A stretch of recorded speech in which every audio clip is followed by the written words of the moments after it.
क्या आपने कभी ये सोचा है कि वेबसाइट्स ना खुलने पर 404 एरर ही आखिर क्यों दिखाता है?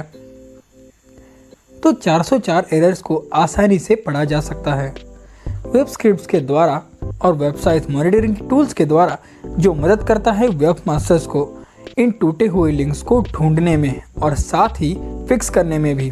क्योंकि वेब पेज ना खोज पाने पर सभी सर्च इंजन में एरर दिखाने के लिए 404 नंबर को ही मान्यता प्राप्त है।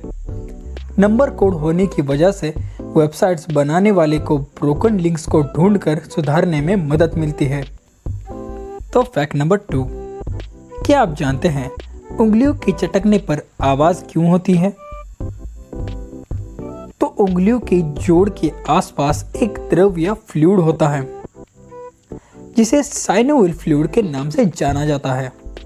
इस फ्लूइड में एयर घुली होती है।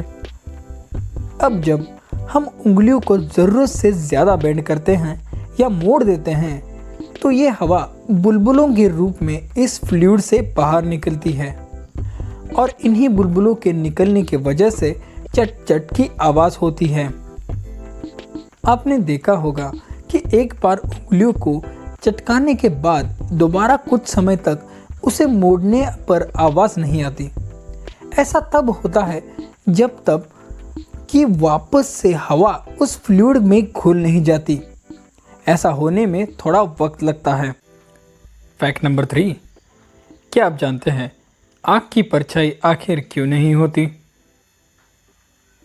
तो आप मोमबत्ती को जलाने के बाद उसे किसी दूसरी रोशनी में ले जाएं और वहाँ उसकी परछाई देखने की कोशिश करेंगे तो ऐसे में आपको मोमबत्ती की परछाई तो दिखेगी, पर वहीं उसकी लौ की परछाई नहीं दिखेगी।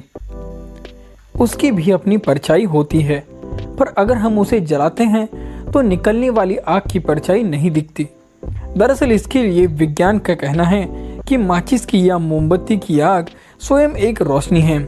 ऐसे में अगर दूसरे रोशनी में ले जाएंगे तो वह परछाई नहीं बनाती, क्योंकि वह दोनों एक ही प्रकार के तत्व होते हैं। वैसे अगर आप माचिस की या मोमबत्ती की आग या किसी दूसरे की आग परछाई देखना चाहते हैं तो उसके लिए आपको उस रोशनी को उससे भी तेज रोशनी के नीचे ले जाना होगा, और क्योंकि सूर्य की रोशनी से तेज कुछ भी नहीं होता।